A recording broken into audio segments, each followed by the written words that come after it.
دادیش لبای وعده اومدن گلنوزه همین روز بود. او روز نیست شد از او ترکی نیست. خیلی یک بار دیگر زنگ زنید. اوچش تو خودت نغز میدونی که از همین شهر تا به قشلاق ما ماشین ها کم میان میروند. خدایا دخترکم رو صحت و سلامت به نزد من بیار. با فعالیت شروع نمودن مؤسسه دولتی خطلان سینما برای هنرپیشه خلقی تاجیکستان مهرینیسا حاجیبویوا امکان فراهم آورد تا در برابر صحنه تئاتر مهارت و استعداد خود را روی پرده سینما نیز نشان دهد.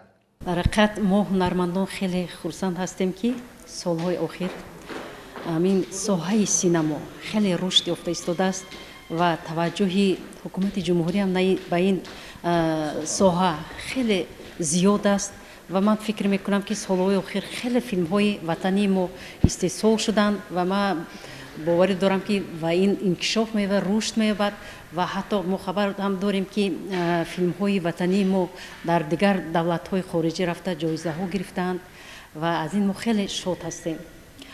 و خیلی که شما گفتید در حقیقت من در تئاتر بسیار نقشه آفریدم در نمایشنامه ها و از روزی که خطلان سینما شد ما رو به این فیلم هایی که اینها تهیه میکنند دعوت میکنند و نقشه هم آفریدم.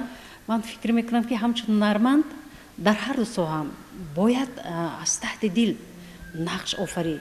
همون خاراکتری هم قهرمانی که برای تو خواه کارگردانی سینما باشه خواه کارگردانی تئاتر است وای را یافتن در کار است و خاراکتری هم قهرمانه حالت‌های هم قهرمانه.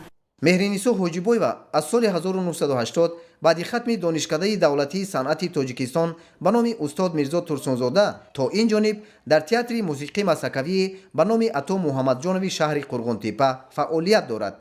در این دوره در بسیار نمایشنامه‌ها نقش‌های گوناگون را بازدیده است که بیشترشان نقش‌های مرکزی میباشند. ارشین مالولان، حسین عربکش، منم یگانه تو، ماجرا، صحنه عشق، لکوپک، ریویزور از نمایشنامه‌های محسوب می‌یابند که نقش‌های اساسی را در آنها با مهارت بلند اجرا نموده است. هنرپیشه خلقی جمهوری تاجیکستان مهرینیسا حاجیبویوا در حقیقت هنرمند اصیل هستند. ما با اون کس از سال 1982 که اولین بار به تئاتر آمدم شناس هستیم. در برابر یک هنرمند اصیل برآمد میکنید خیلی فایده آور است و تاثیرش بیشتر میرسد.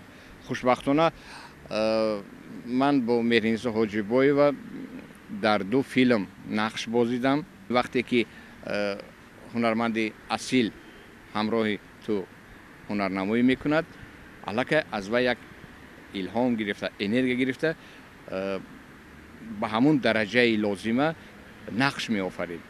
استعداد و هنری والای این بانوی هنر را به نظر گرفته کارگردان فیلم اسرار تقدیر ظفری ولی او را برای اجرای نقش مادر دعوت نمود. فیلم اسرار تقدیر که کارگردانی را ظفر ولی کارگردانی کردند و من نقش مادر را در اینجا بازی کردم و این نقش مادر این زنی است که یک زنی دهاتی است در اینجا، یک زنی همین صاف دل، یک زنی که بسیار مادر غمخوار برای فرزندای خودش بسیار غمخواری میکند. در اینجا میخواد دخترش خوشبخت باشد، برای خوشبختی دخترش تلاش میکند. در حقیقت فیلم دیگری اهل ایجاد خطلان سینما با نام خیالی که در ژانر مسکه چندی پیش تهیه گردیده بود مهرینیسا حاجیبویوا اینجا نیز یکی از نقش‌های اساسی را آفریده است. فیلم خیالی که کارگردانی پرویز رجبوف می باشد در اینجا فرق میکند این مادر از مادری اسرار تقدیر، چون که در اینجا الکه یک زنی با سوادی و زنی الکه زیایی است و زندگیشان تمام دیگر است، شرایط زندگی این زن تمام در فرق میکند. نقشهایی که برای من دادن مادر به ما نزدیک است برای که ما خودمون مادر هستیم، همه این چیزها رو میدونیم در برای چخل فرزند غمخواری کردن و تربیت کردن الکه این چیز به ما فهمو است و لیکن هر یک مادر از مادر فرق میکند. در این نقش هایی که من مادر آفریدم 2 مادری که در اینجا هست از یکدیگر تماما فرق میکنند. البته برای هنرمند اصیل آفریدن نقش چی در صحنه تئاتر و چی در ساحه سینما به خوبی و با موفقیت انجام میپذیرد. بهریدین امامیدین، فیروز قربانوف، ولایت خطلان، مخصوص برای برنامه تحلیلی و خبری اطلاع.